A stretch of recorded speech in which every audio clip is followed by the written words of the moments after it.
This week, folks, can a laptop cause irreversible skin damage or even worse? And then some positive news on the cancer front. There's a study that shows 4 things we all should be doing to prevent cancer. And then you don't want to miss my inductee this week on the A-list. It's about your brain health. What do you think of the COVID-19 vaccine, the new one?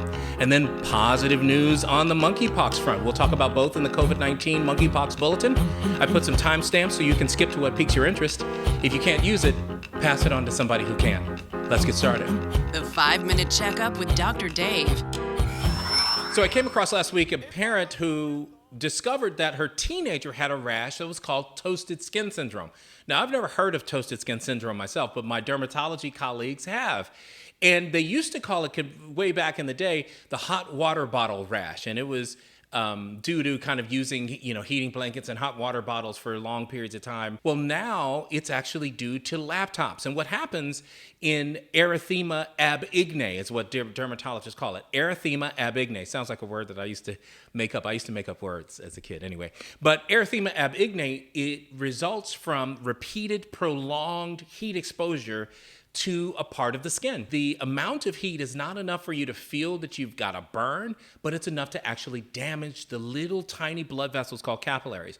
Remember, capillaries are the smallest vessels and they take blood into organs. And if those capillaries get damaged, as they can from this prolonged direct heat, they then don't carry blood there. And when blood doesn't go there, obviously the organ gets damaged. In this particular case, the largest organ, your skin, gets damaged. And what happens is you get this net-like or reticular rash. And it is a red net-like rash that occurs on the affected area, in this particular case, on the lap. Some people will actually recover, and then other people will not. In a very, very small percentage of people, it will turn into cancer.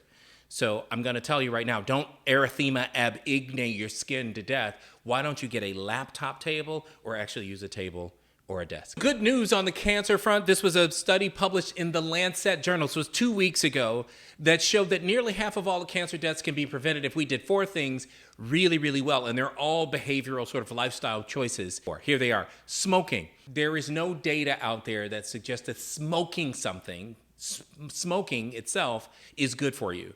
Right? The substance or the compound may have medicinal properties, but smoking it is not good for you. So our lungs are designed to exchange clear, odorless gas, oxygen, CO2. Anytime you've got particulate, even microparticles in smoke, going into an organ that is designed to exchange clear gas, odorless gas, you're going to damage something. So here's my blunt advice. Stop smoking. That's it. That's your post. That's the advice. Safe sex was also an important lifestyle choice to help reduce the risk of certain forms of cancers, particularly some cancers in women. And then excessive alcohol consumption was associated with several forms of cancer, including liver cancer and colon cancer, and in women, breast cancer. Moderate consumption, by the way, is 1 drink per day for women, 2 drinks per day for most men, depending on your body surface area. Now, this is a conversation to have with your doctor because some of us should not be drinking at all. And then the last one was weight management. A BMI greater than 30 was associated with all forms of cancer. So this week, the inductee on my A-list is omega-3 fatty acids. Now remember, the A-list is where we collect ideas, foods, and habits that help us live healthier and happier lives. And omega-3 fatty acids are not just a great anti-inflammatory, but they are what I call a brain super nutrient. And so we've been using them a lot in my practice, especially over the last couple of years with COVID-19, as you know, is an inflammatory condition, this really robust inflammatory condition where in the post-COVID syndrome, people are having a lot of cognitive decline, what people call brain fog.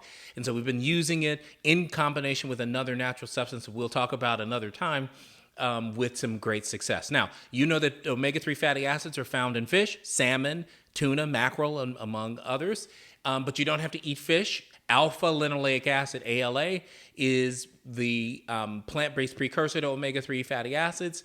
And remember, you find those chock full in chia seeds and flax seeds and walnuts. In COVID news, the new and improved COVID vaccine is now available for people who are 12 years or older. What makes this one different is it's bivalent. That means it's got protection against the ancestral strain, 1, and also the newer, more dominant strains of the Omicron subvariants BA4 and BA5. Here are a couple of rules of thumb for you to be thinking about. You probably should wait somewhere between 3 to 6 months after having the COVID infection, or having your last shot before you get another one. If you are high risk, you should be calling your doctor and having a conversation about this new shot right now. The total number of cases of COVID-19 as of Friday, 88,353 new cases that day. There were 502 deaths from COVID-19 on Friday. Monkeypox notables, there was the first case of monkeypox in a high school student about 2 weeks ago in Keller, Texas. The first death of a person with monkeypox also occurred in Texas last week. Here's some good news for monkeypox. The 7-day average of new cases declined about 40% last week. So that is really good. The total number of cases of monkeypox, 19,962 as of yesterday.